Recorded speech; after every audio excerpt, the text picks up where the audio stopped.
I've of course worked in different parts of the world as well, and also spent a lot of time in India and different parts of India as well. And I think India has its own dynamic when it comes to the work ethic. Largely, I do feel if I have to compare with other places, is that Indians are people who are really focused on delivering, who are focused on learning something and ensuring that they move forward, right? So there is this whole enthusiasm about skilling, understanding what the organization wants, understanding what a customer wants, and wanting to do something really worthwhile. And I think that sets us apart from a lot of other, let's say, communities, a lot of other countries as well.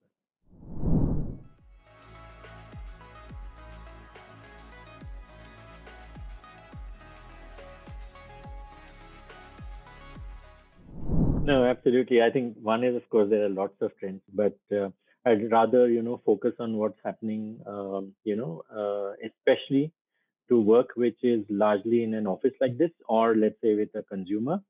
A large part of India is agricultural, work.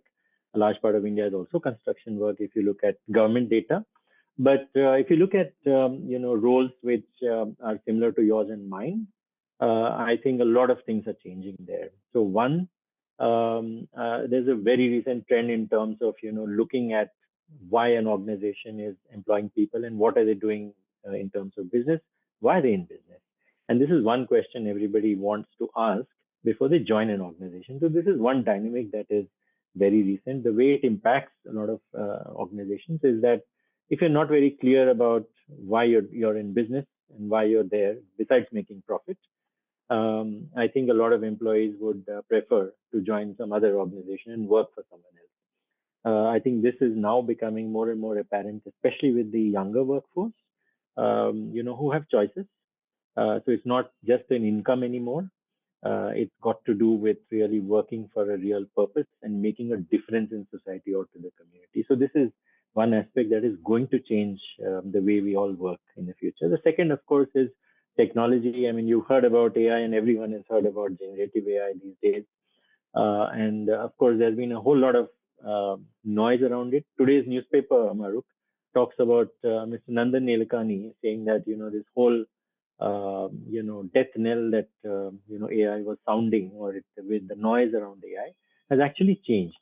It's not seen that way anymore. In fact, a lot of experts do talk about how AI is going to change our jobs. Yes, some jobs may not exist, and that happens whenever technology comes in, right? And it has happened when the typewriter came in. It happened when MS Excel came in. But it's actually going to add a lot of jobs. It's actually going to change the way we work. So, for example, I might have to work not so much with many HR folks, but with a lot of technology. So I, as an HR person, will need to upskill myself and change the way I'm thinking in terms of working not only with humans but also working with technology, right? So I think this is really going to change the way all of us are going to work. And of course, there is another aspect that I really love to talk about. It's all about how a person looks at life today, right? It's not just work-life balance or well-being. So people today have all kinds of priorities as well. It's not just that my whole life revolves around or centers around my work life.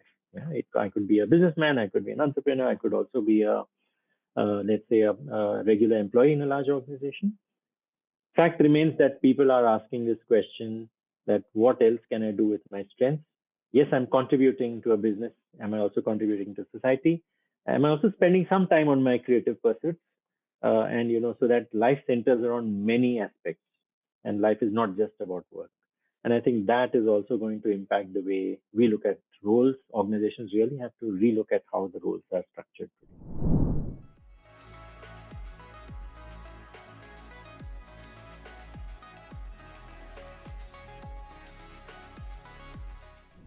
Well, I would say that there is a fine line between these and a whole lot of other things as well. Interestingly, a manager's role has become very complex today.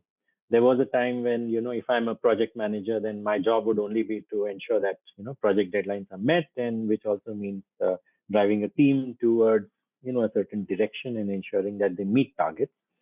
It's become very different now. I would rather say a manager is more like a mother these days, right?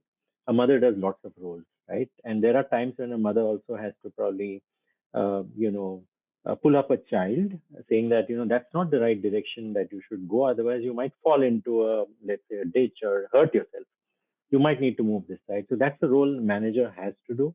A manager also has to pat the child on the back, like a mother, and say that, listen, this is great and going, very well. I really appreciate it. So there are all kinds of roles that a manager has to do, and I would really liken it to something like a parent. I shouldn't say mother. I mean, these days, fathers as well do a similar role. And I think, if that is done well in the organization context, not in a family context, then I think the manager's role is done. It's more like a coach. There are organizations who rename managers as coaches. And I think the real intent there is that the person is able to coach the employee towards perfection or towards results or towards a certain goal that the organization is requesting the manager to take the team to. So I think there's, of course, a fine line between all of this, but a balance is what is required.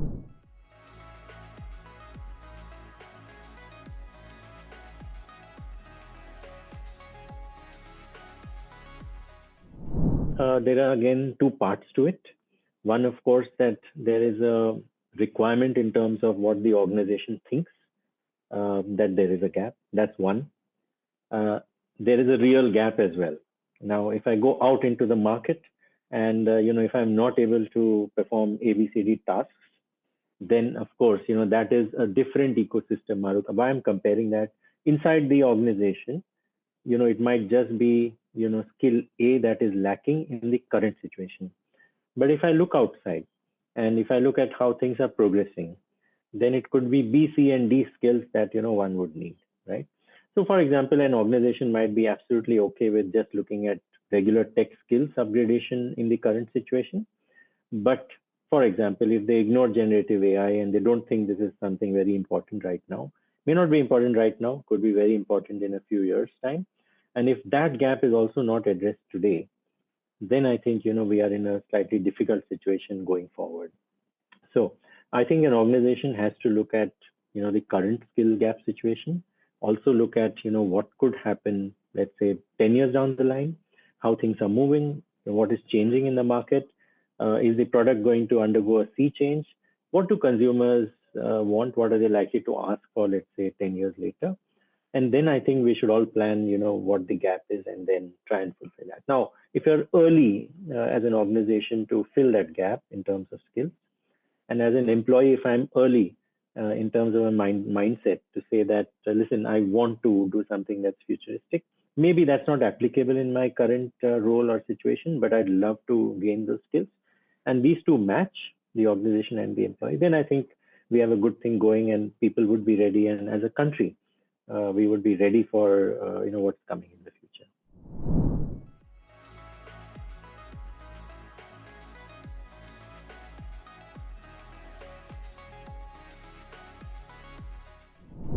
I would say that most organizations have realized that this is the core, of their existence, if I may put it that way, because it's not just L&D.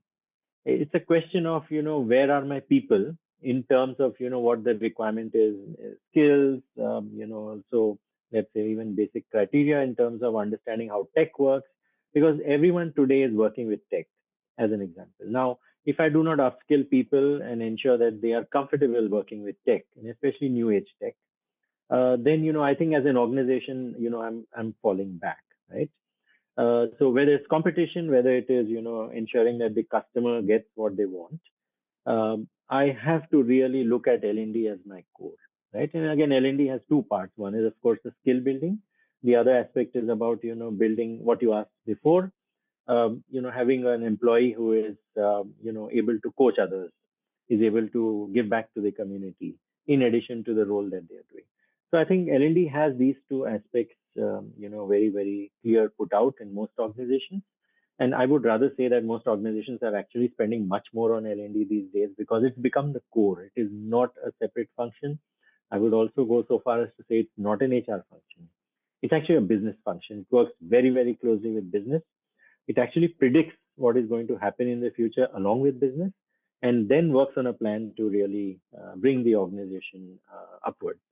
So I would rather say that a lot of people are spending on it, even though it may not be called L&D anymore.